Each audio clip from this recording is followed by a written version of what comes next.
Ku ddwaliro ly'e Mpigi abasawo abasukka mu 10 be bamu ku bakyalondoolwa minisitule y'ebyobulamu okulaba oba bafuna ekirwadde kya Marburg oba nedda. Bano bajjanjaba munnaabwe Abraham Bwambaale oluvannyuma eyafiira mu ddwaliro e Mengo. Bawumuziddwa bakyaliko waka mu isolation nga intervention zigenda mu maaso. Minisitule bunaku kumpi bajja kubeera nga batwala samples nga babeera bakale bazale feedback.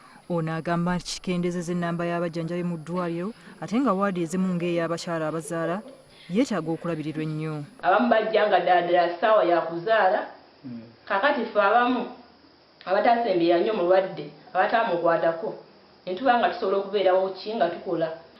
Margaret tumusanzeewo yekka era ono omukyala ye yamuzaalisizza. Omusawo omulala nga naye mukyala tusanze alabirira abalwadde babiri bokka mu waadi endala ey'olukale. Nze nzeka yasigalawo atajjanjaba oli musawo eyafa.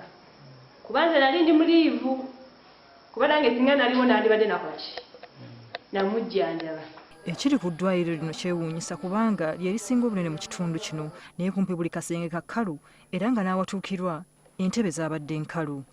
Abalwadde tebakyajja olw'okutya okufuna ekirwadde kya Marburg n'olw'ebbula ly'abasawo.